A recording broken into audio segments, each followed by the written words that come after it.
Hey guys, today we're gonna talk about the real reason men go to the gym.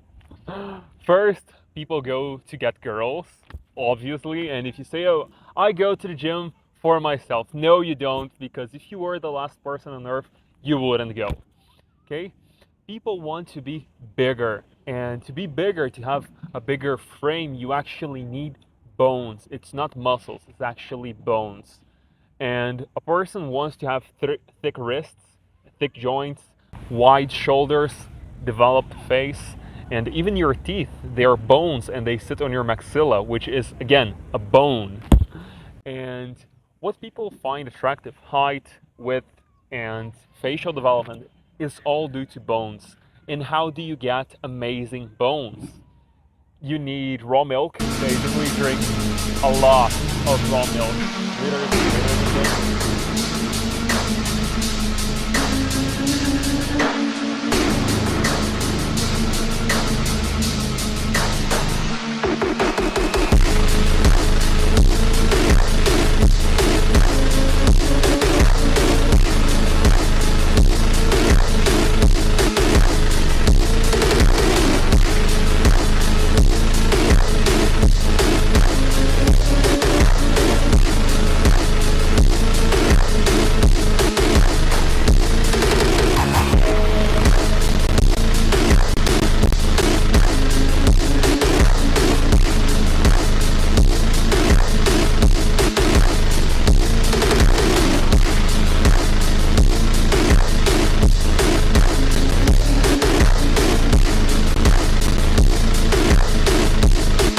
Almost immediately, Pottenger noticed that animals fed the raw meat diet for 2 generations appeared larger than the same generation of cooked meat cats.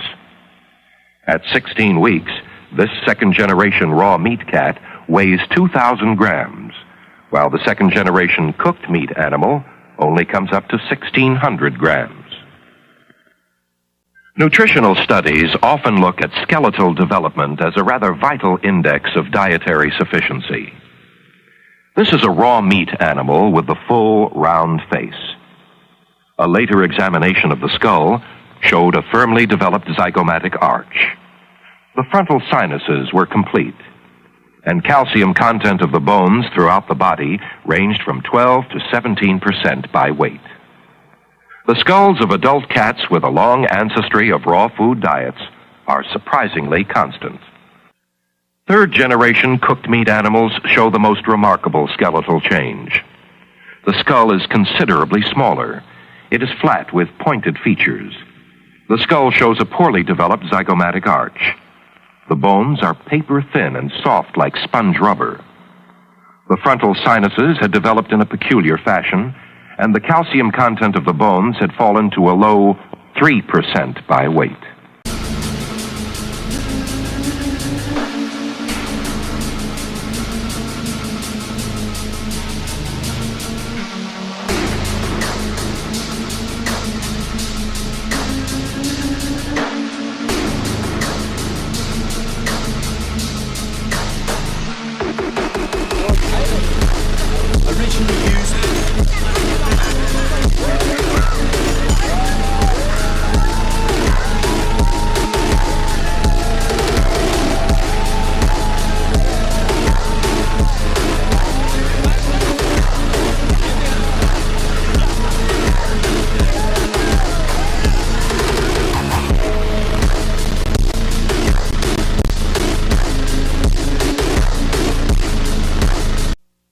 Although there were 2 different studies, one focusing on milk and the other on meat, the results of both studies were nearly identical.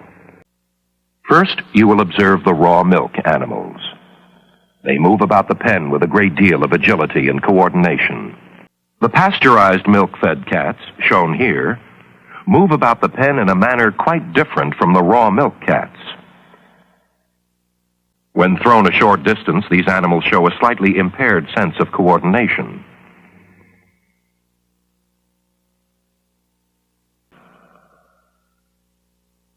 Here is another illustrative comparison. The raw milk female gets in 20 or 30 licks for every one of the pasteurized milk female, then leaps away in disgust.